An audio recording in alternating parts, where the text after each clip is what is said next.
Hancock Studio. Hancock Studio. Bienvenidos a Hancock Studio aquí en Vancouver, Canadá. El día de hoy tenemos una invitada muy especial desde Colombia. Ella es colega mía, cineasta y fotógrafa. Gina Rusi, ¿cómo estás? ¿Cómo te ha ido? ¿Cómo va Bien, todo? gracias. Gracias por estar aquí en Hancock Studio. Gracias por invitarme. No, genial que estés aquí, de verdad. Hace tiempo quería entrevistar tal vez un colega afín a mí y no lo voy a tener aquí en el programa hasta el día de hoy. Genial. Bueno, tú me contabas que tu infancia estuvo marcada entre muchas ciudades, ¿no? Muchos cambios. Bogotá, Amalfi, que me dices que era en Antioquia, Sí. creo, y Duitama, Boyacá. ¿Qué recuerdas emocionalmente de ese año en Amalfi y qué te dejó tantas preguntas en tu vida? Bueno, en Amalfi, primero pues nos vimos, soy de Bogotá y por mi mamá, que ella consiguió, ya acabó la universidad, ya es de la Universidad Nacional de Colombia, consiguió trabajo en Amalfi. Entonces ella se fue primero, abrió como el camino y nos llevó a nosotros. Y recuerdo que Amalfi era un sitio súper bonito y súper adelantado. Realmente que yo admiro mucho a la gente de la región de Antioquia porque era un pueblo muy ordenado. O sea, lo que recuerdo es que era ordenado y era un pueblo muy artístico. Mi papá ya tenía un taller de escultura. Entonces era un pueblo que realmente estaba muy adelantado a su época porque eso es en los años 90 en Colombia. Y me acuerdo, por ejemplo, teníamos una casa grandota, de esas casas que son así grandotas y en la mitad es el patio. Típica antioqueña. Típica, divina. Me acuerdo, pero perfecto. Sí. Yo tenía 5 años, 6 años en ese entonces. Y me acuerdo que teníamos una tortuga que era un morrocoy, de esos gigantes, que era parte de la casa. O sea, no tenía nosotros, venía con la casa. Sí. Y súper bonito. Creo que es un pueblito que marcó mucho porque era muy bonito, el colegio era bonito, muy típico, todo. Y tuvimos que salir de forma abrupta por la violencia. Wow. Entonces fue como esa memoria que tienes así todo súper bonito. Y de un día para otro es, súbanse al camión. Me acuerdo muchísimo que nos salimos del pueblo, yo creo que en la madrugada. Entonces súbanse al camión y... Wow, en esa época asustaba mucho, era la guerra entre paramilitares y guerrilla, imagino yo, Sí. ¿no? Ahí entró, sí, ahí entró, no, eso me enteré después por mi hermana Sí. mayor, que entró, creo que era un pueblo que ya había tomado la guerrilla, y entran los paramilitares, si no estoy mal, o los grupos al margen de la ley, y acabaron con todo, o sea, con todo el que conocíamos y que no pudo salir, ahí sí lo desvivieron, como se dice ahorita. Bueno, y después de ello te fuiste para Duitama con tu familia, ¿verdad? Sí, después de ahí llegamos a Duitama y llegamos de una casa gigante que teníamos a una habitación, porque llegamos a la casa de mi abuelo. Ahí duramos muy poquito, porque éramos, toda la familia había ahí. O sea, habían mis tías, mis sobrinos, o sea, fue chévere porque estaban todos los sobrinos, o sea, todo el mundo. Entonces eso era, imagínate lo desesperante que debía ser para los adultos, porque somos como unos 15 primos. Wow, Entonces igual todos que yo. corríamos. Tengo Sí. muchos primos, mucha familia. Sí, entonces uno Sí. imagínate, pues para uno era juego, pero entonces mamá y papá obviamente no nos íbamos a quedar ahí. Y duramos, yo creo que no duramos más de un mes. Y ya de ahí por ahí no sé, 2 meses entramos a un colegio ahí y de ahí nos pasamos ya a un apartamento, empezamos todo. Pero sí, ahí fue como ese cambio, pero siempre me quedó la duda como, ¿qué hubiera pasado si la guerra no hubiera entrado? Y te has quedado allá. Y no seas Sí, callado, claro. porque era en serio que era súper adelantado. Es que Claro. la gente en Antioquia es personas muy, o sea, son muy trabajadores y muy adelantados. Total. Ellos valoran mucho el arte y todo, y en ese pueblo era, es que me acuerdo hartísimo, o sea, yo tenía 5 y medio por ahí, y me acuerdo, tengo la imagen viva de las calles, de todo. Entonces esa pregunta como que siempre quedó con mis hermanas. Sí, claro. ¿Y tú? Siempre nos la hacemos porque mi hermana estaba en clase de baile, mi papá con su taller, todo. Y en Duitama fue a empezar.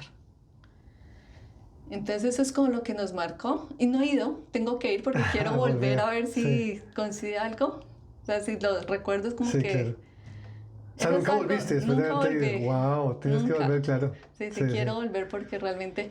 Y ahí fue como eso, como esa duda que siempre nos hacemos esa pregunta, como... Me ¿cómo contabas que sería? tu papá tenía en esa época un taller y hacía esculturas. ¿Eres escultor? No, es como, no sé si está frustrado por no ser artista, él es Ok. abogado. Ah, ok. Pero Entonces, ¿era un hobby lo que él tenía en ese momento? sí, él, no, él era, o sea, mis papás eran muy jóvenes cuando estuvieron. Entonces él allá tuvo pues, la oportunidad, como él es muy bueno pintando, hacía esculturas preciosas, Wow. pero después de Amalfi nunca más volvió ni a pintar ni nada. Ya se dedicó a estudiar Derecho y toda la vida trabajó como abogado. Wow. Oye, bueno, tú creciste entre tantos lugares distintos en Colombia, ¿no? La capital, el pueblo, la región andina, la Antioquia, todo ello. ¿Cómo moldeó tu sensibilidad hacia la imagen, la gente y el territorio que te acompañaba alrededor en ese momento? Como artista, ¿no? Sí. Pues siempre fue, o sea, es algo raro, porque siempre es como el deseo de moverme. Sí. O sea, siempre quedó en mí como ese que hay que cambiar los sitios. Es como que uno llega, explora, conoce a la gente, pero hay que cambiar, hay que estarse moviendo porque, no, el mundo es gigante. O sea, yo no me puedo quedar en un solo espacio porque hay Claro. mucho para conocer. Y también, por ejemplo, ver la gente y ver como las realidades, como entender las realidades que cada uno piensa como que no, mi vida, obviamente nuestra vida es para cada uno es lo más importante, pero entender que no somos ese centro del universo, que hay muchísimas realidades y todos tienen una vida y unos conceptos totalmente diferentes. Eso me parece muy chévere cuando, como artista, mostrar eso, como entender Sí. que cada uno tiene una historia. Y Que contar, ¿no? sí, que contar, y que las historias son re diferentes. Y cómo expresarla. En tu proceso, creo yo que al principio, imagino cómo expresabas tú las historias de esas personas que tú conocías a través de la fotografía, ¿cierto? Bueno, ¿y qué valores te marcaron tu familia, ¿no? En tu entorno, tu crecimiento, tu adolescencia, ya tu adultez, antes de pasar al cine y la fotografía? ¿Qué te marcaron de ellos para llegar a esta etapa artística de tu vida? Yo llegué al cine como también como por decisión más de la vida, como por equivocación. O desconocimiento. A mí me encantaba la electrónica. Wow. En el colegio creo que la única materia que me fue bien durante toda mi vida fue electrónica. O sea, fue la única que siempre excelente, excelente, excelente. Y me encantaba la electrónica y siempre me ha gustado crear. Entonces yo cogía las calculadoras de mis amigos y entonces las arreglaba y les cobraba plata por eso, o sea, no lo hacía gratis. Arreglaba que el radio, que todo lo que se me acerca Sí. lo arreglaba. Y yo quería crear, pero no tenía como esa guía que alguien me dijera como, mira, estudie esto, que es... Entonces yo me presenté a electrónica en la distrital, no pasé. Entonces, pues en ese entonces era para lo que había, era pública o pública. Entonces no pasé, entonces mamá dijo, no, pues, ¿qué es? 6 meses, y pues mira si vuelve y se presenta o ¿qué hace? Y yo, bueno, en esos 6 meses mi hermana mayor tenía un novio que era músico, era compositor y cantante. Y él iba a una clase de cine que daba el director de la Estrategia del Caracol, ¿cómo es que se llama? Sergio Cabrera. Que daba Sergio Cabrera. Entonces él me dijo, si tú estás haciendo nada y te gusta, ¿por qué no vienes a la clase? En la nacional, tú puedes asistir como asistente, no es necesario en la nacional, tú no necesitas ser estudiante. Entonces entonces todos los días, cuando tenía clase, él me pasó su horario para que fuera a la clase. Entonces todos los días yo iba a esa clase y me gustó muchísimo. ¿La dictó Sergio en ese momento? Sí, la dictó Date cuenta Sergio. una anécdota con Sergio Cabrera muy buena. Y ahí fue como, o sea, la escuché y después de la clase me acuerdo que mi mamá pues nos da la plata para el día a cada uno, como que lo que podía. Entonces yo me iba caminando, yo vivía en Quinta Pared, entonces caminaba de la Nacional, entonces caminaba después de la Nacional, me iba al centro, guardaba lo que mi mamá me daba y entraba a ver películas. Entonces me empezó a gustar y todos los días, eso fue 6 meses, todos los días haciendo películas, haciendo la de Ángel Arango, estudiando. Entonces yo dije, no, yo Yo quiero me la pasaba estudiar también en la cine. biblioteca, con Ángel Arango todo el tiempo leyendo. O sea, que coincidíamos más de una vez en la vida, debimos haber Claro pasado que sí, al lado. claro que sí. Sí, entonces ahí, y yo dije, no, lo que yo quiero es cine. Entonces yo le dije a mi mamá que quería estudiar cine. Me dijo, bueno, me dijo, averigüe dónde hay y estudia. Bueno, pero ¿cómo fueron esas clases con Sergio Cabrera? ¿Cómo fue la la dinámica con él. ¿Qué te pareció? ¿Te gustó? A mí me pareció muy chévere. La que me acuerdo, o sea, casi no me acuerdo, pero me acuerdo muchísimo cuando él explicó lo del color, con el semáforo y cómo el color transmitía emociones. Y yo, ahí fue como, no, Wow. esto es, eso, creo que fue inclusive eso, de pronto por eso más también me gustó la fotografía, porque explicó todo cómo la luz transmitía emociones para contar una historia, cómo era tan importante usar la luz. Entonces dije, no, esto es Es maravilloso. chistoso lo que me pasa contigo hoy, porque mira que hemos como coincidido en muchos momentos de la vida. Yo llegué al cine también por Sergio Cabrera. Yo tenía unos 17 años de edad y desde pequeñito, de adolescente, yo escribía muchos guiones, escribía historias y bobadas. Y yo a mis 17 años, o 18 más o menos, 17 años, yo quería, ya dije, no, a mí me gusta el cine, yo quiero estudiar algún día cine, pero quiero que alguien me diga realmente si vale la pena o no. En esa época Sergio Cabrera estaba haciendo la película, de una toma guerrillera, no me acuerdo ni cómo se llama. Fue muy famosa la película. Sí, Bueno, sí, yo sé. ya la había estrenado. Yo me conseguí el dato de Sergio Cabrera. Sí, yo tenía casi 18 años de edad. Y lo conseguí, lo contacté, lo llamé y busqué la dirección de él. Y lo llamé, le dije, mira, yo soy Rafael Barretos, me gusta mucho el cine, me gustaría estudiar cine, pero me gustaría también como ser asistente suyo. Quiero aprender de usted para saber qué es el cine, no sé qué. Yo ya sabía que el tipo había hecho la ceja de caracol, que era muy buena película. Y me dijo, listo, vente tal día a mi casa y aquí te espero y te entrevisto. Y yo, wow, yo tenía ni siquiera cumplido 18 años de edad. Él me recibió en una personalidad importante, un director muy famoso. Sí. Me recibió en su apartamento, su bebé había acabado de nacer, había tenido un bebé con una productora, una mujer española, muy bonita. Y en ese momento el bebé ya había nacido y había mucha gente, había como una fiesta ese día en la casa de él. Y estaba Humberto Dorado, había mucha gente en ese momento ahí. Y él me entrevistó en su despacho, me dijo, bueno, Rafael, ¿cómo estás? Una persona, nunca en mi vida se me va a olvidar eso porque él me impulsó a estudiar cine y me impulsó a amar el cine, ¿me entiendes? Y ya una persona tan importante que me recibiera en su casa y me dijera, mira, ¿qué quieres saber? ¿Qué quieres conocer? Eso me pareció muy genial, o sea, Pero y tan demasiado. joven, eso me marcó a mí, ¿me entiendes? Sí. Entonces me dijo, eso es el cine así, yo hago el cine así, las películas que yo he hecho es así. O sea, eso me dejó muy marcado. Yo le agradecí muchísimo, le dejé un disquete de esa época, eran disquetes esos de computadora, no sé si te acuerdas con esos disquetes. Le dejé muchos guiones míos, no sé si alguna vez lo leyó o no. No importa, me recibió y eso fue lo importante.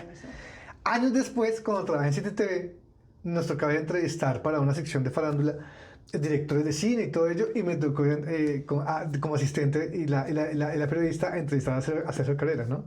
Ya tiempo después, ya cuando trabajé en algunas cosas de RCN, lo vi ya como dirigiendo La Pola, una serie que hubo de televisión en Colombia. Él estaba como director, pero siempre me pareció siempre un ser humano muy sencillo, muy humilde, una gran persona. Y creo que gracias a él me impulsó a estudiar cine. Fue por Sergio Cabrera también. Sí, Entonces fue sí. muy loca la historia también. Fue muy, Fue es como una por parte de eso conexión. que yo estudié cine, ¿me entiendes? Sí. E hice películas y televisión y todo eso. No, Y igual. escribo todavía. Sí, genial, genial. Bueno, cuéntame un poquito, aparte, tú estuviste en Argentina, ¿cierto? Viviste un año en Argentina, pero en tu adolescencia, Sí. ¿no? ¿Qué te enseñó ese país como cultura, arte, como identidad? Porque pues el cine argentino y su connotación cultural es muy rica en Latinoamérica, ¿no?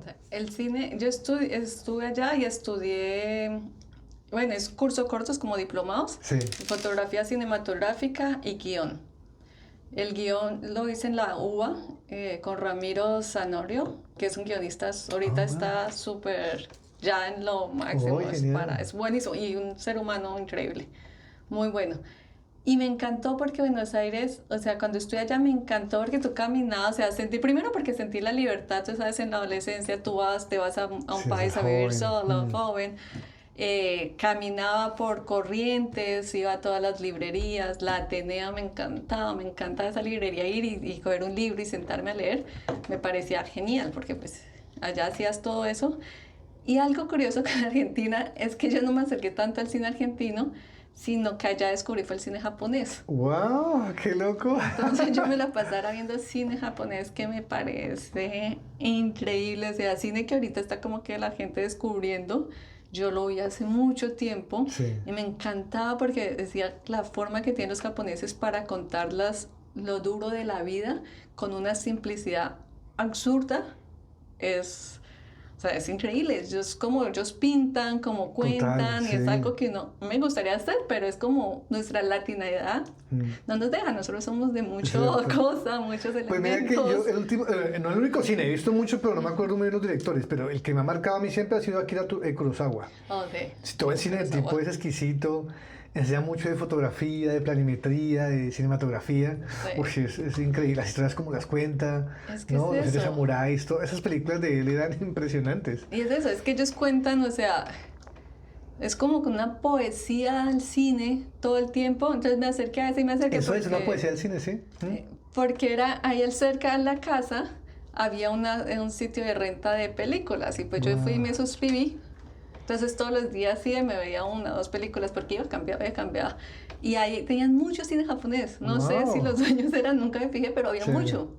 Entonces, y con subtítulos, entonces me encantó. Entonces fue curioso, porque en Argentina no me acerqué al cine argentino, que ya lo conocía. Ah, bueno. Ya Pero lo conocía sí, en tu sí, adolescencia. sí. Wow.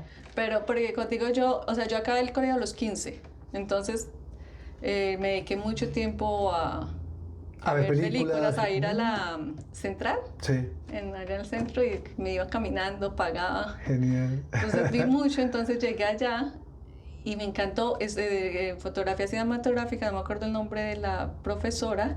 Pero entonces yo llegué, yo ya había, cuando llegué ya tenía, yo llegué 18, cumplía ya 19, yo prácticamente ya había acabado mi carrera en Colombia de cine. Entonces la profesora hablé y entonces hablé, a mí me ha encantado, toda la vida me ha encantado fotografía. O sea, como conocimientos desde la universidad, pero desde chiquita, pues, a que te regalan la cámara y, Sí. y uno toma fotos. Sí. Y... A mí nunca me regalaron cámara, no me tocó comprarla. Ay, sí. Tuve la cámara de la Barbie. Ah, bueno. Y entonces ahí hablábamos, ella era muy buena directora de fotografía, se me escapa el nombre. Entonces ella me invitó a un rodaje. Pero yo no soy como tú, yo soy súper tímida, o sea, Ah, yo sí, tú no eres tan escapar, especial ya. dejo escapar las oportunidades increíblemente, porque ella era, no, que tú eres súper buena, o sea, Pero no te preocupes, mira que la gente que es tímida, yo también era muy tímido cuando pequeño, y en mi adolescencia. Eso fue cambiando, ¿sí? Pero cuando hay personas tímidas como tú, su parte artística se desarrolla mucho mejor que un tipo o que un artista que es muy extrovertido, ¿me hago entender? Hay gente muy introvertida y muy tímida que son brutales artistas, o fotógrafos, o lo que sea, ¿me entiendes? Entonces, eso también es un punto a favor.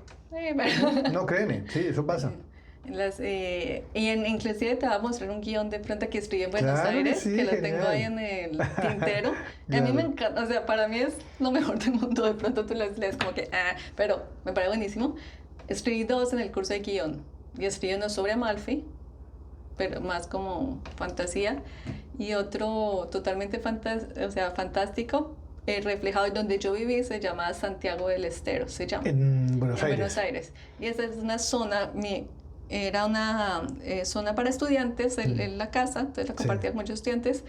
Y ahí era donde las prostitutas se hacían. Entonces tú llegabas y pues las veías ahí, era como, ¿qué? Entonces, ¿Normal? sí, como normal. Entonces, como que, no, inclusive gente cuando me decía que yo vivía ahí era como, ¿qué? ¿Eres tú? ¡Eres tú! Pero entonces hay otro guión como inspirado en eso, pero Buenos Aires Ay, genial, hay que leerlo, claro que sí. me marcó harto, o sea, y conocí a gente talentosísima en Buenos Aires, o sea, personas, artistas violinistas, músicos, o sea, gente que creo que Argentina, que realmente en Buenos Te marcó, Aires sí, básicamente. hace mucho, y creo que sí se respira ese arte, no sé si todavía, porque eso fue hace mucho Sí, tiempo, claro. pero en ese entonces sí era, o por el entorno de la escuela y todo eso, se respira mucho también ese ambiente artístico, como las calles, el baile, el tango, todo, y Wow. muchas cosas gratis, porque pues como estudiante tú no tienes plata, entonces yo me la pasaba en cuanta cosa gratis había, allá estaba yo. Pues mira que yo nunca, no tengo la oportunidad de ir a Argentina, pero me gustaría ir porque yo en algún momento de mi vida, en mi adolescencia y ya después cuando estaba estudiando cine, me enamoré del cine argentino y del cine español. Pero sobre todo el cine argentino, Eliseo Subiela y todo ese cine de esa época. Y yo amaba el cine argentino, me fascinaba. Yo veía muchísimas películas argentinas. Tanto que en mi apartamento en Bogotá, con mis amigos, creamos un cineclub. Ellos se iban a quedar todo un fin de semana a ver películas conmigo. Entonces Entonces hacíamos ciclos de cine argentino, español, alemán, bla, bla. Pero con el argentino nos encantaba. Entonces yo me enamoré del cine argentino. Ya después de un tiempo no volví a verlo. Pero me encanta el cine argentino y creo que los cineastas argentinos son muy buenos. Son muy buenos. Entonces tienen muy buen arte, tienen muy buena cinematografía, ¿no? Básicamente esa parte. Bueno, pero ¿en qué momento de tu vida sentiste que lo tuyo era contar historias? De una forma o de otra, como fotógrafo o cineasta. Yo creo que está relacionado con la que te digo de que a mí me gusta crear desde chiquita como lo Ajá. de... O sea, yo siempre quise o quiero, siempre me enfoqué como algo para crear. Yo quería electrónica porque yo lo que quería hacer era robótica, pero yo no tenía ni idea que existía algo que se llamaba robótica. O sea, ni idea, imagínate tú en un pueblo, no hay ningún guía profesional, nada Sí. más perdida que quién sabe qué, pues mis papás tampoco porque pues ellos son de carreras súper convencionales, odontología y derecho. Entonces ni idea y pues tampoco me supe expresar bien, pero yo siempre, o sea, yo era fascinada con todos los robots. Entonces yo creo que el arte me dio la posibilidad también de crear y desde chiquita también escribía que poesía, cuentos. Mi hermana tenía una revista y publicaba mis poesías. Ah, qué bonito. También estudias Entonces era- poesía. Sí, cuando casi toda mi durante niñez y adolescencia escribía pura poesía. Guau. En la universidad estudié como una electiva de poesía, me Sí. encantaba. Entonces toda la vida esto porque me gusta crear, bonito. siempre he querido crear. Y Yo en mi vida traté de escribir poesía, solo logré hacer un libro cortico de poemas. No más, pero eso es pura prosa y... sí, pero, no, pero poesía muy poco. yo escribí harto y después ya como que... yo no sé ni siquiera si guardé los cuadernos Guau, porque eso guau, llené genial. cuadernos completos Sí. y mi hermana iba, los revisaba, escogía los que le gustaban y los publicaba. Porque ¿Pero también sigues le escribiendo hoy en día gustaba. algo o no? ¿O solo Mira fotografía que estás haciendo? Solo fotografías Ya. de acá, bueno, no tan, escribí, yo estuve en un proyecto que se llama The Shoot Project, Ajá. aquí en Vancouver, Ah, y ese bien. lo hace de Pierce. Yeah. Y entonces ahí escribimos nuestra es para inmigrantes, mujeres inmigrantes, y es súper bonito. La Genial. profesora es Caroline Anderson, que es una escritora muy reconocida Solo aquí en para mujeres Canadá. inmigrantes, ¿no? Solo para mujeres. Voy a investigarlo. Y Caroline, de pronto ya te puede, porque es buenísima para que la entrevistes. Ella Claro. es una escritora famosísima acá, ella tiene unos libros muy buenos. Y ella nos daba la clase, fueron 3 meses de escritura y ahí creamos la historia. Entonces cada una creó una historia como desde como la migración, cómo hemos sentido la migración Guau. acá. Nos contaron por qué migraron, diferentes aspectos, muy Sí. bonito. Y después hicimos un performance en el teatro, en un teatro aquí en Vancouver, que queda por Stance World, que no recuerdo el nombre. Ajá. Y entonces era como un monólogo. Entonces cada una pasó, hizo el monólogo, ahí yo me presenté mi historia. ¿Y la tienes escrita? Sí la tengo Ah, escrita. para leerla, me gustaría leerla, claro que sí. Sí, te Genial. la paso, la tengo ahí. Sí. Y eso es como que lo he escrito. Y tengo historias chiquitas, pero no volví como a hacer Va, me encantaría guiones. leerlas. Sí, sí, claro. Guiones no, pero sí como historias ahí Guau. pequeñitas, pero no como antes. Antes escribía, Sí. ahora es como más como... Ven, también fuiste profesora en Colombia. Enseñaste en el SENA, ¿sí? El Servicio Nacional de Aprendizaje SENA, que me acuerdo cómo se llama, porque también fui profesor del SENA y coordinador. Y fuiste profesora universitaria y trabajaste en el Ministerio de Comunicaciones. ¿Qué te aportó en tu etapa profesional? Cuéntanos un poquito acerca de ello, por favor. El SENA fue mi primer trabajo como serio. Porque Sí. antes hacía, como tú sabes, uno hace freelance muchísimo cuando acaba esta carrera.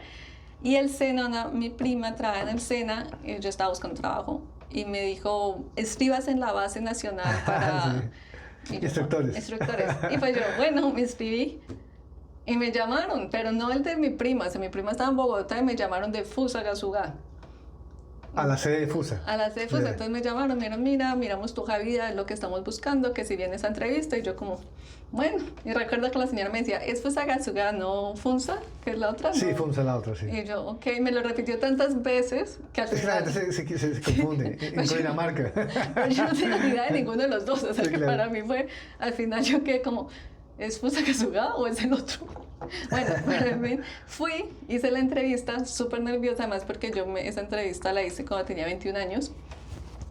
Estaba jovencita. Sí, llegué y me recuerdo que tenía un traje que mi mamá me prestó, o sea, me quedaba gigante. Pero pues yo quería verme más grande. Aquí todo sí. chinito, ¿no? Sí, pero yo quería verme más grande. Sí, sí. Y llegué y había un muchacho que era ingeniero multimedia. Habían 2 ingenieros multimedia y yo era la única Jovencita. de cine, Y de joven. cine. Ah, de cine, sí. No, pues yo salí súper aburrida de la entrevista, que dije, ya esto no es para mí. Y bueno, ahí pasó el tiempo y me llamaron. Me dijeron, la estamos esperando. Y yo, ¿para qué? Y me dijeron, no, pues es que usted fue la que seleccionada, estamos esperando, no hemos podido hacer nada porque usted no trae sus papeles. Y yo, no me han llamado. Y ahí la abogada gritó, ¿cómo que no la habían llamado? Y ellos como que, se nos olvidó, bueno. Pero eso fue después de un mes, o sea, que cuando habían dicho es que estamos ya contratando. Sí. Entonces yo, ok, cogí un carro, porque no tenía, pues cogí bus, me fui, era la primera vez que dar clases en mi vida, como clases así serias. Sí. Llegué, bueno, pasó, fue duro, porque los muchachos son implacables. Oh, difícil. Dime a mí, profesor. Difíciles. Y yo era más joven que muchos también, entonces eso generó conflicto. Complejo, sí. Porque me veía más niña, o sea, me veía más niña de lo que era. Entonces la gente era como, no, pero es que traen, o sea, fue así. Y la gente, no, pero quién sabe quién conoce. Yo no conocía a nadie, o sea, yo entré pura por una entrevista y ya. Ya el tiempo pasó y yo le pregunté al que me contrató, ¿por qué yo? Porque yo le dije, porque los otros estaban muy... Sí. Me dijo, pero usted era la única que sabía 3D. Y estábamos buscando a alguien que supiera 3D. Ya. Y yo en ese tiempo que no tenía, que estaba como esperando, yo tomé un curso de 3D Max. Entonces yo tenía un amigo que es de los más duros, se llama Farid. 12 años no manejo ya 3D Max. Sí, no, eso es muchísimo, imagínate, eso sí, es claro. ciclos. Pero Farid, él es muy bueno, él trabaja en televisión en estos momentos en Colombia. Él me explicó todo, porque yo era solo un curso básico, pero él me explicó todo, me dijo todo, y yo hablé en la entrevista todo lo que él me explicó. Y al final, en el FUSA, hicimos una gente súper inteligente, los estudiantes muy inteligentes, increíbles. Hicimos todo el levantamiento en 3D del centro de FUSA, y con todo el levantamiento así 3D, hicimos en Unity, lo montamos para que fuera la visita guiada, fue muy bonito porque lo repartí en grupos, entonces hicieron las sillitas, cada uno se cogió, entonces hicieron así idéntico. Y ahí fuimos a Bogotá, al de Corferias, que ¿cómo es el que se llama el que vas a presentar los proyectos cuando están en el SENA, el WorldScale? Sí, algo así, no me acuerdo, ya tantos años que... Y fuimos allá y presentamos y los profesores me decían, pero es que esto es multimedia, porque hace cosas de 3D. Y yo, no, porque es interactivo. Claro. Entonces está en Unity, la gente podía conocer todo el centro.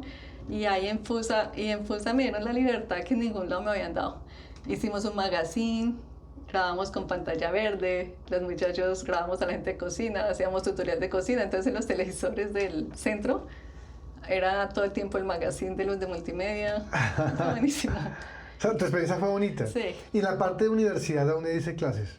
Yo di clases en la militar, di clases en la CUN y di clases en... la CUN también. Sí, yo soy cunista. Ah, ¿sí? Sí. Ahí Fuimos la primera, creo que sí, la primera promoción de cine de allá que hicimos cine, celuloide.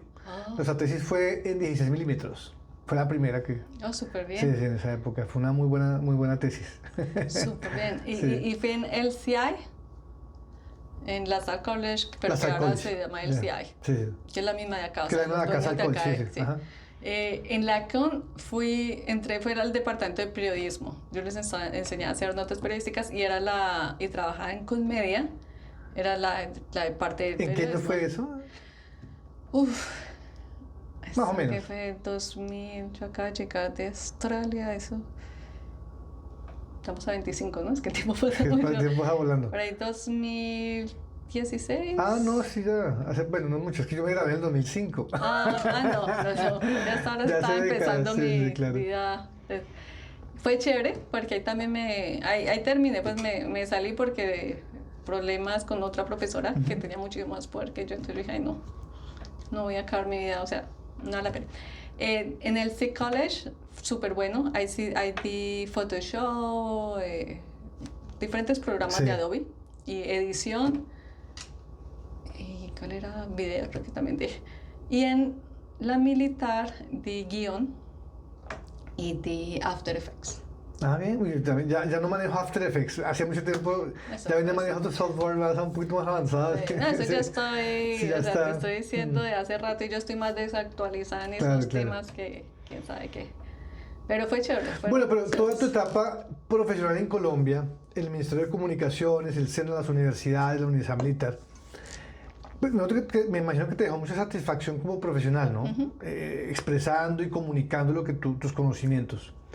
Como artista, como fotógrafa, ¿hiciste algún trabajo antes de emigrar a Canadá, en Colombia? ¿Hiciste algunas cosas o algo? ¿O No, cine? no de cine, solo la dirección en el Minty, sí. Ya. Porque hice la dirección y la escritura y codirección de una serie que se llama Emi Fan. Oh, Es dirigida qué para genial. adolescentes sobre los riesgos de internet. Entonces lo escribimos con David.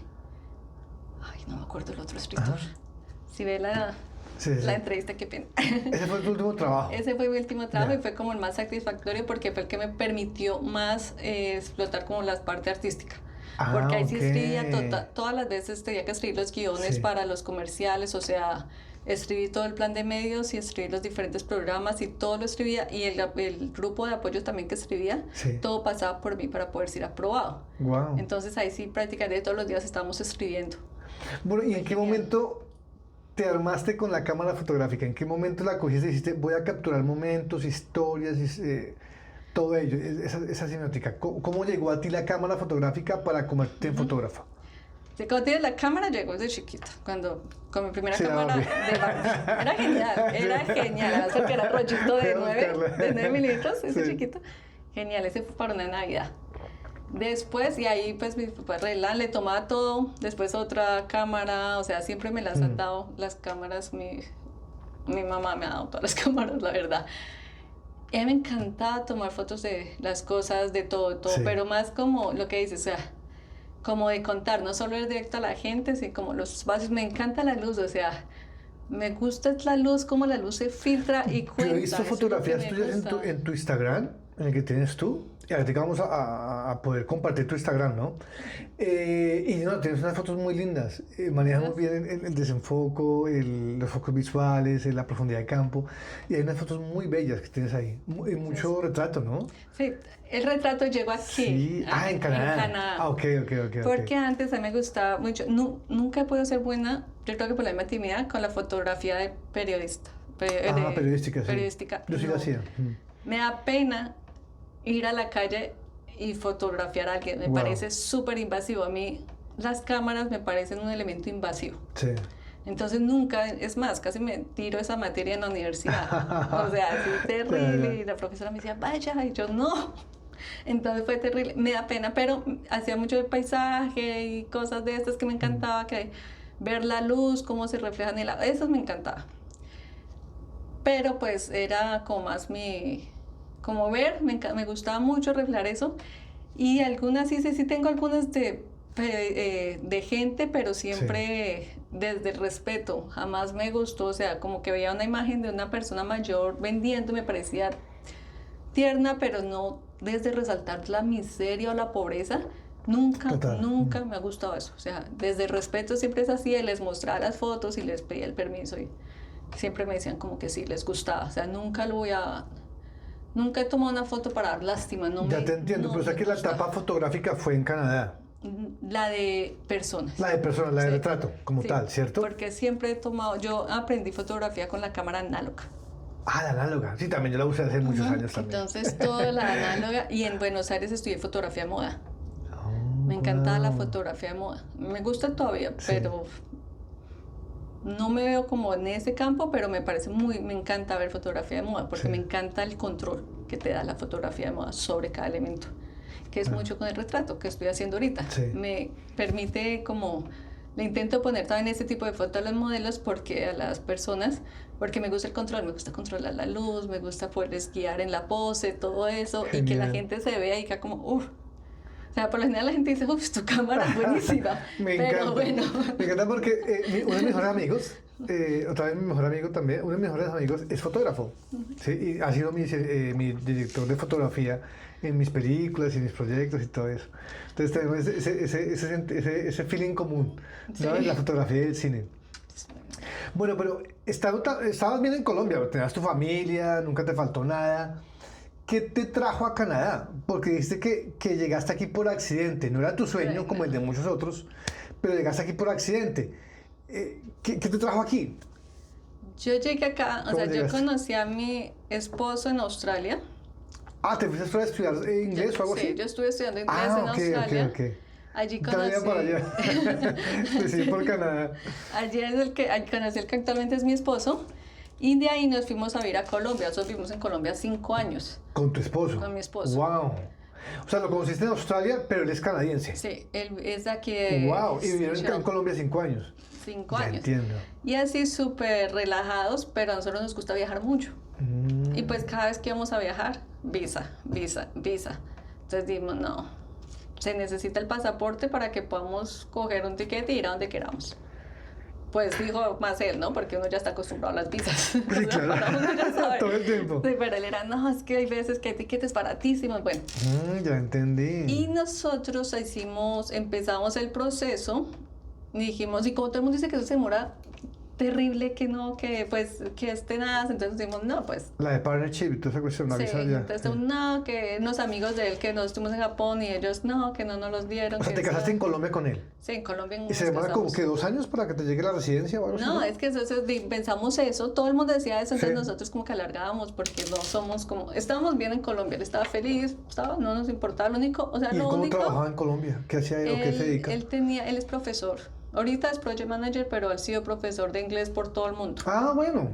Y él tenía, por ser casados, le da la visa de pareja, o sea, él puede vivir en En Colombia. Colombia. Ujú. Y puede trabajar en Colombia Y como puede profesor. trabajar. Ah, genial, Ujú. genial. Sí, sí, porque ¿Y estaba feliz allá? y estaba Me feliz. imagino, claro. No, estábamos felices, teníamos todo re bien. Pero eso fue lo que dijimos, no, pues vamos, apliquemos porque eso se demora, porque todo el mundo dice 1 año, 2 años, pues mientras se demora, no hay afán. Aplicamos llevamos ya 5 años, aplicamos y a los 3 meses nos llegó. Ah, fue rápido. Entonces a los 3 meses Wow. fue como, aplicamos en julio, nos llegó a finales de septiembre, ¿Eso fue hace qué? ¿8 años? eso fue hace 5 años. 5 años. Ah, ok. O sea, llegó a finales de septiembre y tú sabes que tienes 1 año para viajar, pero entonces Sí. como uno trabaja por contrato, dijimos, no tiene sentido que empecemos un nuevo año aquí en Colombia. Más bien en diciembre nos vamos. Y así fue cuando decidimos que nos íbamos, o sea, nos llegó, pero a toda, no hubo problema, nada. Pero cuando usted viene en Colombia, tú nunca pensaste en irte a vivir a Canadá. O sea, tú dijiste, no, estamos aquí bien con él, él es canadiense, pero vive aquí en Colombia tranquilo, bien. Pasó eso y llegaron acá. Bueno, al llegar acá, ¿qué concepto cambió en ti? Yo, o sea, primero, la que te diga, no, nunca le fue nada cerca. Yo ya venía aquí de visita, de turismo. Sí. Pero pues me parecía bonito, pero ahí, o sea, como que no era nada del No te otro mundo. mataba. Sí. Entonces ya cuando llegamos acá, yo llegué con muchas ilusiones, porque como traía como el ministerio, como tenía un buen portafolio, Sí. según yo. Dije, no, Un eso buen resumen. llego y eso va a ser genial, o sea, las puertas se van a abrir. Pues, y otra cosa es que dije, no, es que yo llego, él es de allá, su familia lo va a apoyar. Y no. Y no, o sea, llegamos y nada, o sea, fue como llegamos, bueno, él consiguió trabajo de una, eso sí, Sí, él no se demoró rápido. más de 1 semana en conseguir trabajo. Y yo empecé y no tenía ni idea, le preguntamos a todo el mundo como dónde se puede ir y la gente no, ni idea, ni idea. Inclusive él tiene una amiga, una prima que trabaja en el cine y le dijimos a ella y no, eso es complicado, o sea, una cosa Cerrada. Sí, cerrada, o sí. sea, la familia cero apoyo. Entonces, bueno, esto pasó y yo, bueno, ubiquémonos, consigamos un lugar donde vivir y ya veremos. Y ahí llega pandemia, el que se queda sin trabajo, porque Claro. era profesor, entonces que lo primero que cortó, pues, los profesores. Se quedó sin trabajo, nos gastamos los ahorros, Ay, teníamos como que supuestamente para Tremendo, 6 meses, sí. nos lo gastamos como en 2, digamos, pero eso se fueron a toda.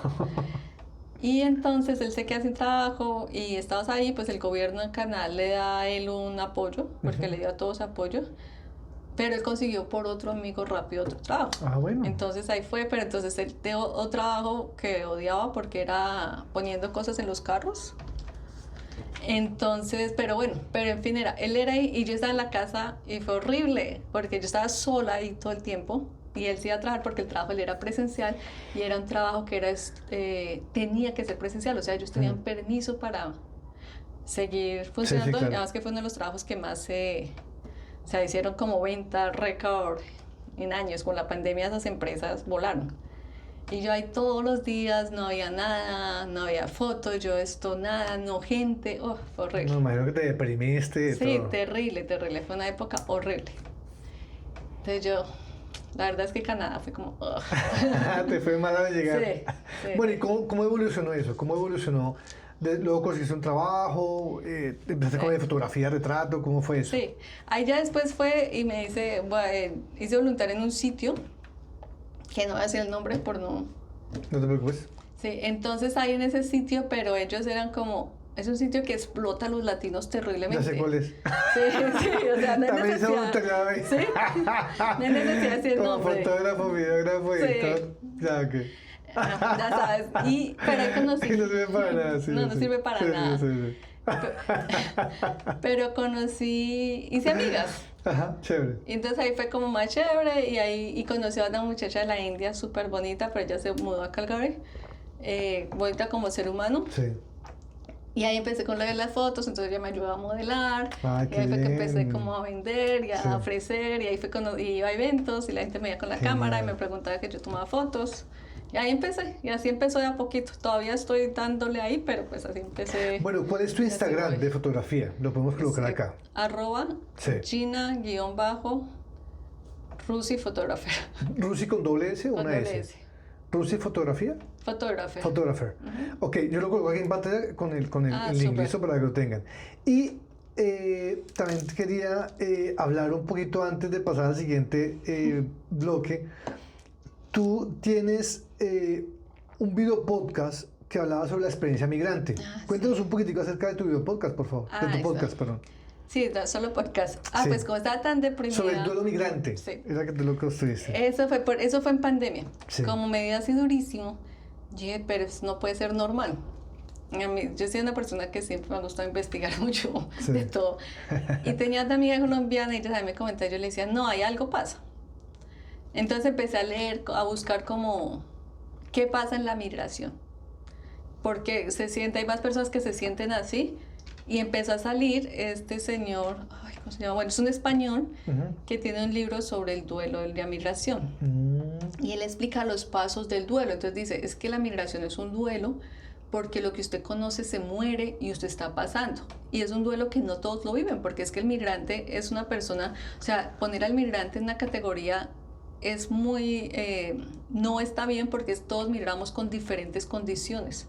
Entonces no nos podemos ver desde el mismo lente, pero claro, sí es diferente cada historia. cada historia Cada experiencia, y ¿verdad? cada Sí. experiencia y dolor y eso decía, pero sí hay unas etapas en común que hacen parte del migrante. Y entonces el duelo de la familia, el duelo al trabajo, el duelo de identidad, porque Sí. tú pierdes la identidad. Y una frase que creo que me marcó y me mató ese libro era como, ¿por qué es el duelo de la migración? Porque él lo asemeja con Ulises. En la Odisea, dice, Ulises fue un migrante y empieza como, Ulises tenía ayuda de los dioses y aún así sufrió su proceso migrante. Ahora le pedimos a los migrantes que están solos que vivan, Wow. cuando algo que ni los dioses pudieron ayudar. Qué hermoso. Oye, ¿cómo se llama tu podcast? Migración, un camino por recorrer. También lo puedo poner Sí. aquí, ¿verdad? Migración, un camino por recorrer. Perfecto, para que también lo escuchen, Sí. por favor. Y Genial esa parte. Y era bueno, entonces yo empecé duelo por duelo a analizarlo y hacer como que decirlo, pero no solo explicar como que el duelo de la identidad, que fue el que me marcó porque la frase de Ulises cuando está con el cíclope Sí. y le dice, ¿quién eres tú? Yo soy nadie, como nadie. Nadie soy, nadie me llama ni como nadie me ven. Y yo dije, claro, eso es lo que los migrantes nos convertimos. Nos convertimos en nadie, Sí. o sea, ya perdemos todo. Mm. Y ahí fue, y ese es el de la identidad, es eso, o sea, tu identidad con que la tengas construida se derrumba y estas frases de que tú puedes, échale ganas, te destruyen, porque dicen, yo puedo, o sea, y ahí hacía el análisis Me y, gusta, voy a escuchar tu podcast, lo voy a escuchar, se ve interesantísimo. sí, y ahí cuento parte de mi viaje, porque no quería como que no, yo, sí, esto me afecta a mí también, y yo estoy pasando por eso y ahí voy contando como cada cosa, Genial. y eso me ayuda a salir. Oye, ¿está en dónde? ¿En Spotify? Spotify. Ah, ok, Sí. perfecto. Y en Spotify. iTunes. ¿Y dónde? iTunes. iTunes. Ok, perfecto. Ahí lo Y coloco sí. para que lo tengan en cuenta y escucharlo, ¿no? Porque Sí. todos hemos pasado por esa etapa, Sí, ¿no? no, es Los durísimo. migrantes, es durísimo. Y eso me ayudó muchísimo a salir. O sea, yo creo que eso fue como que lo que me... Entender que no estás solo, Sí. que hay en todo el mundo y entender las diferencias de los migrantes también, no solo te ayuda a ti, sino te ayuda a ser más empático. O sea, no... Con las nuevas que, sí, que van llegando, ¿no? con los nuevos que llegan y no como ese... Y no el pensar como es que yo sí tengo papeles y este no. Es como no. O sea, los Exactamente. caminos de la migración Total. son diferentes. Sí. Y si usted tuvo la suerte de tener papeles, tómela, felicitaciones, está genial, pero usted no sabe qué está pasando a esa persona que se vino sin papeles. O sea, no mida a todo el mundo desde su vara. Y eso Oye, es complementando un genial. poco lo del duelo migrante y tu podcast y toda tu experiencia en esa parte, también me hablabas un poquito, y me lo han hablado otras personas en otros podcasts de aquí de Hancock Studio, sobre el racismo y el choque cultural e identidad en Canadá. Tú dices que hay un poquito de racismo aquí en Canadá, pero que es sutil, ¿cierto? No sé, me gustaría que me contaras una pequeña situación sobre ello y bueno, cómo tomar conciencia de ello, porque cómo va a ser sutil ese poco de racismo aquí en Canadá y por parte de quién. Sí. Yo creo que es mucho, o sea, el canal no es poco, es muchísimo, Sí. pero es solapado. Más bien solapado, ¿cierto? Sí, Mucha es un gente me dice lo racismo mismo, mucha gente solapado. me dice lo mismo. Y es como, y es de todos, no voy a decir solo de un grupo étnico, Sí, no, es de todos de varios. contra Ujú, todos. sí. Entonces es como Todos que, contra todos. sí, eso es una cosa, pero yo, como mi pareja, como dije, es canadiense, yo noto, trato de diferenciar. Entonces yo noto que cuando uno va, por ejemplo, cuando llegamos, cuando yo iba con él por la calle, en el barrio donde estoy, la gente era muy amable y lo saludaban y todo eso. Y cuando yo iba sola, No te saludaban. no me saludaban y no es solo eso, o sea, por ejemplo, con él, con el perrito bien, un día iba sola y el perrito pues orinó donde estoy y una señora salió a la casa pero enfurecida, es que usted no tiene derecho a estar aquí con ese perro, bueno, así terrible, yo como... Pero cuando él estaba no pasaba ello. Pero cuando él estaba, nunca. Y una vez, una señora, que es la historia que te digo de The Truth Project, Sí. es la que conté, Ah, sí. yo iba caminando con mi perrito y era en pandemia, o sea que estaba vacío, tú podías ver todo. Y la señora me empezó a seguir. Entonces yo como, nada, es paranoia, o sea, tampoco. Pero yo paraba y ella se hacía como que, y así. Y empezaba y seguía, y me seguía, y me seguía.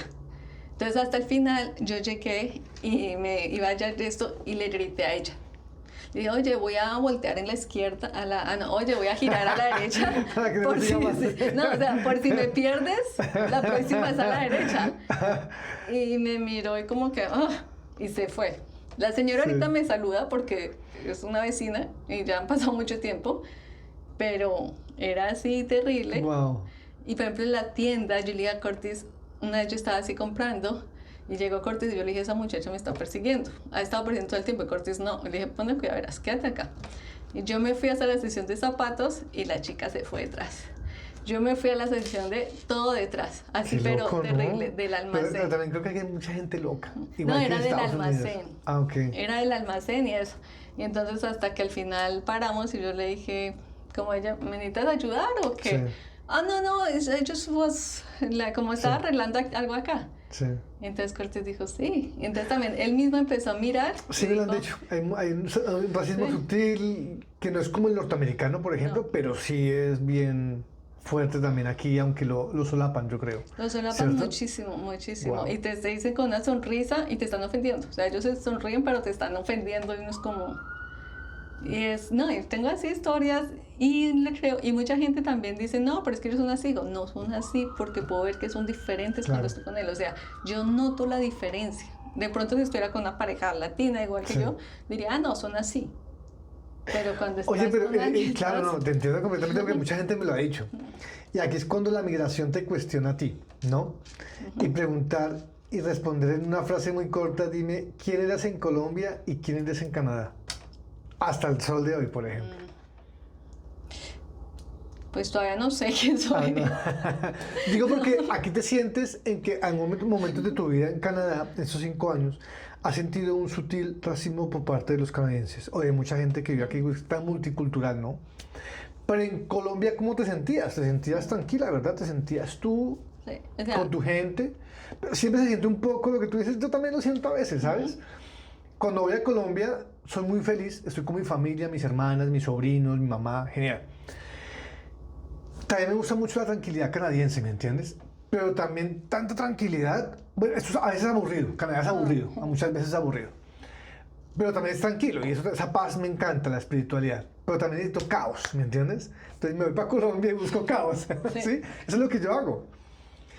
Pero en tu sentir, ¿cómo sientes quién eras tú en Colombia y cómo sientes quién es Gina en Canadá? O sea, en Colombia, creo que eso me cuestionó mucho, porque en Colombia yo sentía que era alguien porque donde llegaba me conocían Sí. y tenía cierto estatus, ¿sí? Entonces llegaba que era la jefe o la profe, o sea, siempre era...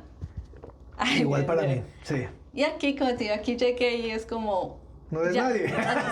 sí, exacto, es como nada. Y es lo que digo, en Colombia era Gina, tenía algo. Aquí es una migrante más. Y una migrante que ya nos pone en el rótulo, porque cuando tú migras, cuando eres de una minoría, tú no tienes derecho a ser tú. No. Tú eres parte de la etnia, independiente que tú seas totalmente diferente, no. Tú ya eres ese. Claro, y te lo pregunté al principio y me dijiste, yo no quiero volver a Colombia.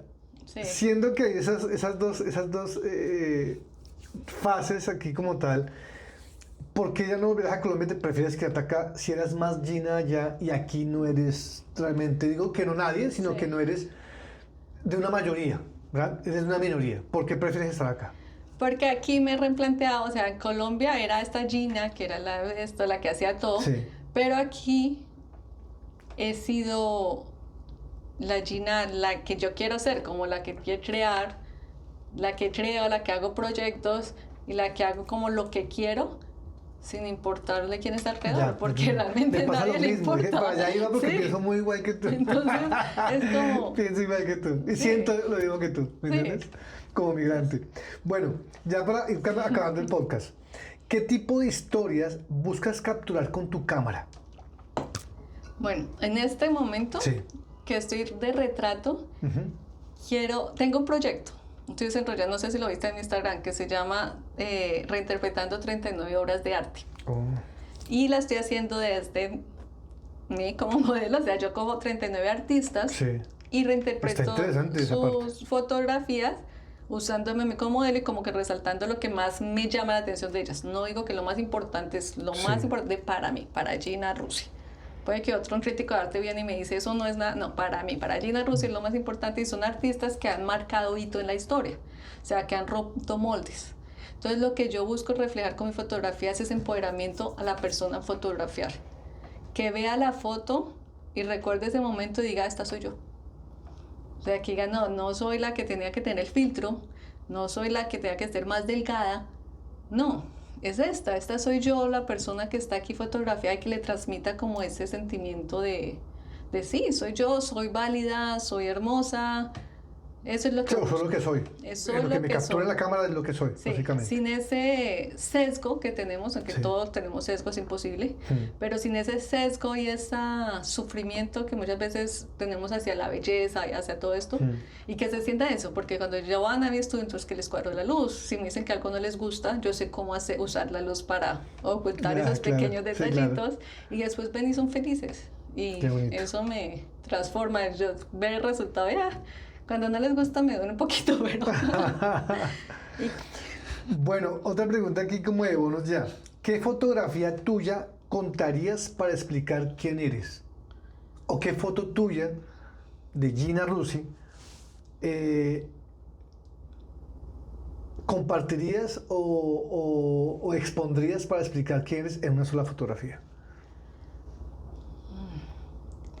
Hay una foto que tengo que me gusta mucho, que la hice Sí. durante pandemia, que soy yo arriba y abajo como en dos colores, y creo que esa es perfecta para explicar quién soy porque dentro de mí hay una dualidad. Es padre, vaya una realidad, sí, claro. Sí, genial. todo el tiempo está esa... Bonita. ¿Está en tu Instagram? Sí, La voy a está en buscar, la voy a buscar. Creo que esa funcionaría perfecto Ok. Para expresar quién eres para tú. expresar quién soy. ¿No? Sí. Yo aún sigo buscando cuál es mi fotografía. Sí. Aún la sigo buscando. Eso que me he hecho autorretratos y mis amigos fotógrafos me han hecho fotografías también. Entonces, pero aún sigo buscando cuál es la captura de Rafael, ¿no? De ese Hancock que está por ahí escondido allí, esa parte. Bueno, si mañana tuvieras todos los recursos del mundo, dinero, capital, todos los recursos del mundo, ¿qué proyecto artístico harías primero y por qué? Pondría un estudio de fotografía con todas las de la ley Yeah. y haría el que estoy haciendo ahorita, pero El con, de fotografías. sí, pero con recursos. Mucho Con más esos recursos. amplios. Todo, o sea, con la dirección de set, con Wow. un director de arte que Sí, sea sí, el sí, que sí. diga como que, no que la copie, pero que sí proyecte mi imagen, Sí. lo que estoy buscando, eso lo haría de una. O sea, te haría eso y contrataría modelos. Wow. Que yo solo fuera detrás de la cámara dirigiendo. Contrataría a cada modelo. Ahorita lo hago conmigo mismo, pues porque no tengo y porque me gusta ponerme Sí, también sí. en los zapatos de estos grandes artistas. Pero también me gustaría estar ahí dirigiendo y enfocando todo Genial. esto en la luz, en que este detallito. Bueno, mira vas a la trabajar por cosa, ello, ¿no? En esas. Ven, hay un fotógrafo francés que te quiero compartir. De pronto mañana te envío fotos de él. El tipo retrata a muchos artistas y famosos, pero el tipo tiene una colección de fotografías y una exposición fotográfica muy interesante. Te la voy a enviar para que me digas sí, qué te por favor. parece. Es Sí, francés sí. y espectacular. Bueno, Gina, Gracias. ya para terminar, dos jueguitos rápidos. ¿Listo? Listo. Dame un número de 1 a 3. 2. 2, ok. Hay 3 puertas, ¿ok? La primera puerta te da la opción de viajar al pasado. La segunda puerta te da la opción de teletransportarte inmediatamente en este momento a cualquier parte del mundo. Y la tercera puerta te deja viajar al futuro. ¿Cuál escogerías? ¿Cuál abrirías? La de teletransportarme. ¿A dónde lo harías? ¿Y por qué? Me iría a Tailandia, ¿A Tailandia? porque es espectacular. Ya fuiste, ¿no? Sí. ¿Tienes que volver a qué Sí. parte específica de Tailandia? Ay, pero es que ahorita no se podría. Pero porque cerraron la sí. isla. La de Philly, la isla de donde hizo la película de Leonardo Ya, DiCaprio. sí, sí, Sí, sí. La playa. La playa. De Leonardo. Ahí ya vería, porque es Genial, hermosísimo. te gusta mucho. Ujú. Bueno, ese viaje lo cancelé, lo tengo programado para hacerlo de pronto en un año. Sí, tengo que ir a Súper, Tailandia. Es súper. hermosísimo lo que he visto para ir allá a hacer ese viaje. Sí. Genial. Bueno, tenemos 2 objetos. La lámpara Aladino, con la que puedes pedir 3 deseos, en este momento ante cámara, los que tú quieras. O el teléfono rojo de la máquina del tiempo, con el que puedes llamar a cualquier persona en el pasado y decirle si algo que nunca le pudiste decir o no tuviste la oportunidad de decírselo en ese momento. ¿Cuál escogerías?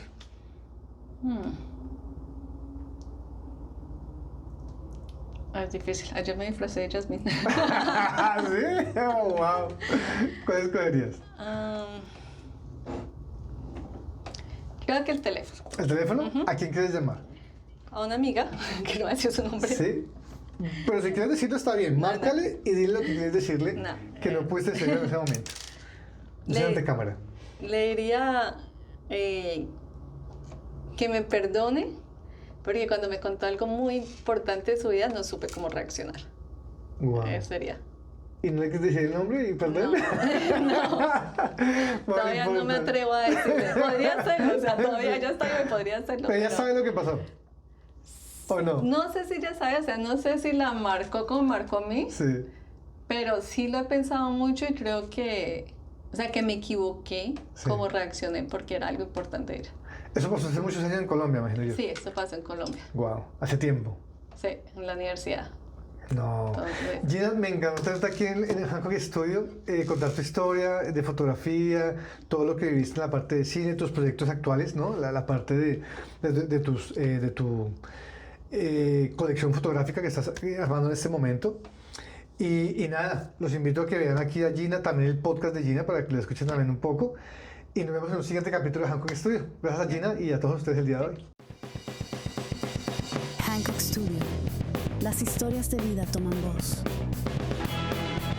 Hancock Studio.